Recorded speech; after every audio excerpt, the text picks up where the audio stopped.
2024. Mr. Witness, paulit-ulit tayo. Yes, sir. Burahin mo na yung pinag-uusapan natin you're referring to. I'm asking you a direct question.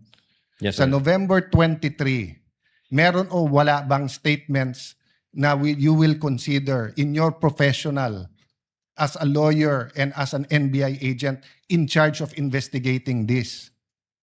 Meron ba siyang admissions against interest? Ang tinutukoy ko lang po again, Your Honor, yung 26. No, I don't care. Wala po yung 23. I'm sorry.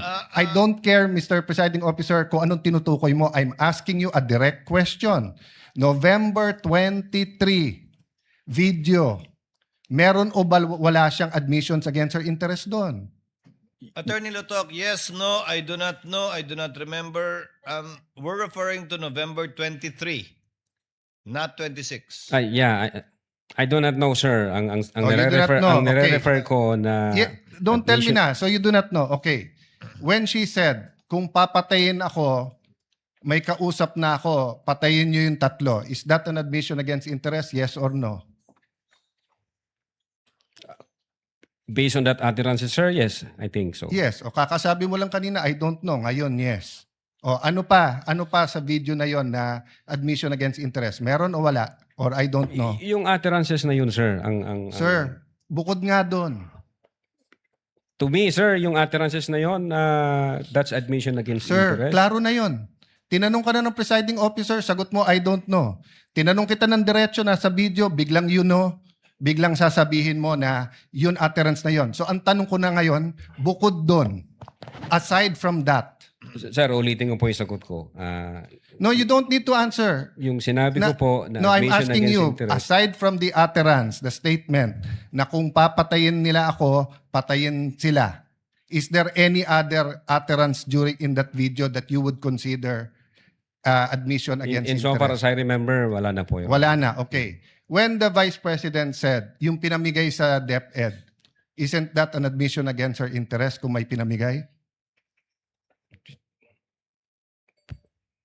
Siya po yung namigay, sir? Sir, Ikaw ang nanood ng video, ikaw nag-evaluate. Ako pa magsasabi sa iyo kung ano laman ng video. Akala ko ba, tinignan nyo ng mabuti yung video? Bakit hindi mo alam yung laman ng video? DSW, ano yun? Sir, pwede ko pong tingnan yung sinasabi No, niyo. so you Specific. do not know what the laman ng video. Again, tinignan ko po ang video one time and ang nag-review po ng video yung agent on case. Yes, but you're the agent in charge and you're the one who filed the affidavit. Okay, Yes, sir. next question. Nung sinabing mag-people power, tapos ang sinabi niya, hindi yun yung solusyon. O kung nag-people power, sino magiging presidente? Kung nag-people power at mawawala ang Pangulong Marcos, sino magiging presidente? Siya, sir. Opo. So hindi ba admission against her interest din? Siguro sa interest niya, maging presidente. Pero ang sinabi niya, what? I think so, sir. Okay. So I mentioned 3. So my next question. When you have an admission against interest, do you take the whole admission or you can cut it up into parts? Again, Your Honor, yung If my admission against interest is 1 sentence or 1 paragraph or 3 sentences, can you take 1 sentence and say yun lang yung admission and the 2 other sentences are not? Can you divide I it think up? it should be the whole, sir. The whole sentence. So the Yes, sir. whole sentence niya, nung sinabi niyang kung papatayin ako, is pinagbibintangan niya yung tatlo na papatayin siya. So if you say it's an admission against interest and you believe it, you also have to believe na papatayin siya nung tatlo. The same thing, if you're going to say na namudmud siya sa DepEd, ang sinabi niya galing sa First Lady yung pera. So you're also going to have to believe that. So if you're going to believe her, na yung ibang sinabi is seditious, ngayon sinabi nga niya, hindi solusyon ng people power. So as the evaluator, bakit hindi consistent yung evaluation niyo nung video? No, I think yung in so far as people power is concerned, I think sinabi niya yata na, yes ma'am, natutuwa ako dun sa ginagawa niyo. Hindi. Your Honor. Pwede ko pong ulitin. Your Let the record speak for itself. It's on Yes, Your page 26. Same paragraph nung sinabi niyang papatayin, no? But having said that, last question, no? Bakit sa cybercrime ni-refer? Ba't hindi sa anti-terrorism or sinabi mo meron intel group? Bakit sa cybercrime? Your Honor, my cyber aspect po kasi yung violation. Okay. What are the aspects of the alleged threat? One is the cybercrime grave threat. The other one is a possible assassination threat, right? No, Your Honor. Yung sinasabi kong may cyber aspect, the utterances was made through Through cyber. And the by... utterance, in accordance with you, constitute grave threat. Yes, sir. But if she meant it, and if it is true, and if it is accurate, it's also an assassination plot, isn't it? Kung totoo yung utterance niya, napapapatay kita, may kausap na ako, hindi ba assassination plot yun? Maybe, sir, yes. No, hindi maybe.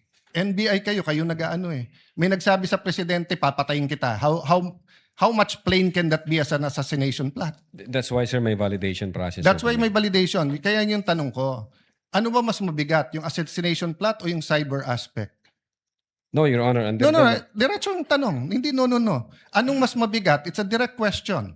If you were NBI director now or whatever, you were PNP chief, dalawang iniimbestigahan mo, yung cyber aspect na pwedeng cyber libel, pwedeng grave threat, at yung assassination plot, ano mas mabigat sa dalawa? Ano yung prioritize mo?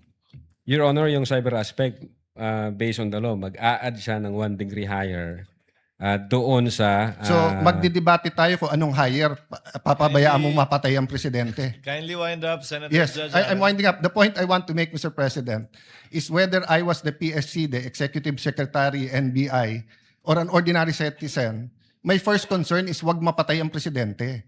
Yes, sir. But instead of the NBI director taking it upon himself, giving it to the anti-terrorist or to the intelligence, sa cybercrime binigay.